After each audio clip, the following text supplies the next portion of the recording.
That's all. Yeah. And Okay. where are you from? And what's it? I'm Milind Mururgkar. I'm from India. It's a place, Nashik, which is north of Mumbai. Great. Yeah, that's okay. You want more? I mean, to Yeah, just like one or two sentences. yeah. about So that yourself. I can say. Yeah. So Should I? maybe just start over, like, Okay. and say you're in the cohort 2, and Or I should tell my identity. yes, everything, your bank account. Identity means what am I? Like, I should tell that. Okay. Yeah. I'm Milind Mururgkar. I come from Nashik, a place in India, north to the north of Mumbai, from Maharashtra state. I'm a researcher working on issues related to agriculture policy.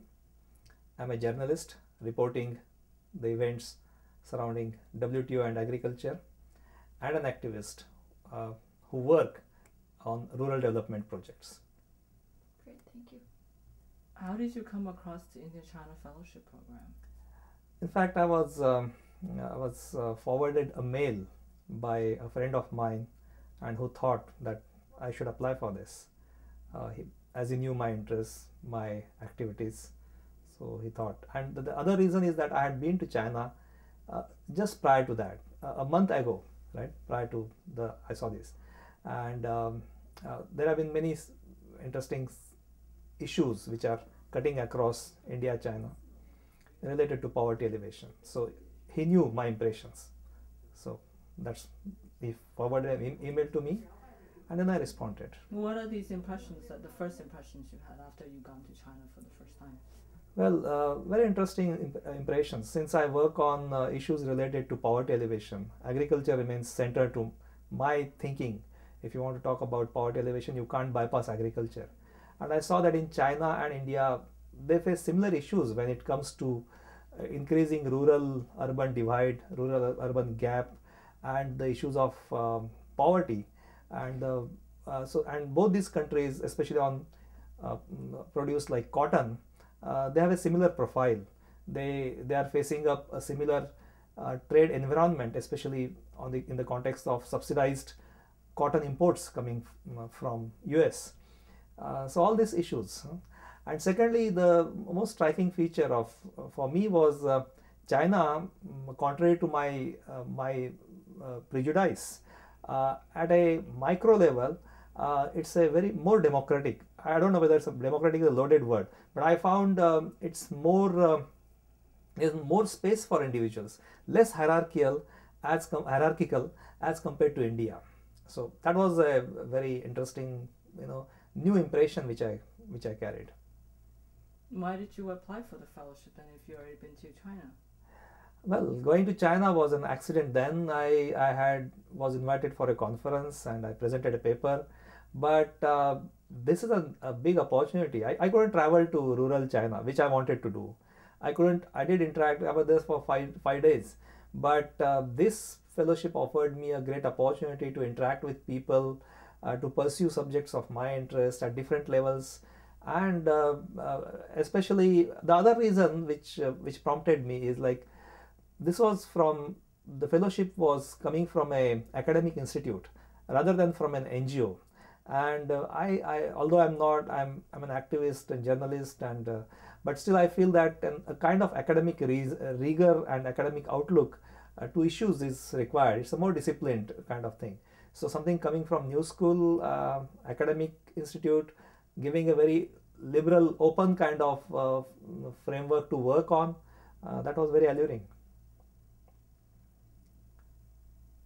And what did you think about the residency so far? You've met these India fellows and New School fellows and China fellows for the last week and a half. Yeah, it is. In fact, I would say it would be one of the very memorable experience I have had. The interactions have been very stimulating. They have been very rich, especially with Chinese counterparts, especially more so with New School people, with all the faculty over there, and especially those who have Chinese background.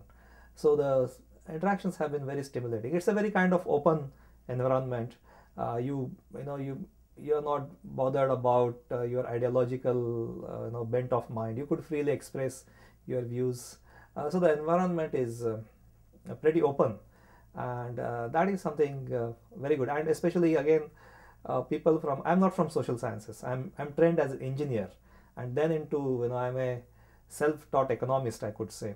But being in the company of social scientists was something fun, because then there is, as I said, there's a disciplined way of doing the things. At the same time, they are very accommodative. So that interaction was very good. I think overall it has been a very wonderful experience. Would you say that it matches your expectations or exceeds your expectations? Well, only thing is, probably I would have loved if anybody from New School or from here were interested in agriculture policy. But I mean, directly I haven't interacted with people, but now at the latter phase of this residency, I'm getting new contacts. So that is being more than compensated, I believe. Initially, I was wondering if there are no people working on agriculture policy, which is so central to rural livelihood and inequality and prosperity issue. But then later on, I picked up, and there are many contacts I have developed in China, and when I will visit now as part of this residency or this fellowship, and in New School also. So there are people who are helping me out in that. So it's a great opportunity. So even though you don't have fellows that match your interests? Yeah, immediate interest. There are fellows when eventually there is possibility of I'm focusing, of a collaborative research. Initially, I had this impression, but as the things unfold, I can see there are many resourceful persons I'm put in contact with. So this is also outcome of this. In China, when I would go there, there will be people whom I know, whom I'm going to meet. So all these contacts are given to us. Logistics, everything is being it's taken care of. Very useful tips. So I'm looking forward to an exciting tour to China. Great. Thank you very much. Perfect. Okay. Thank you.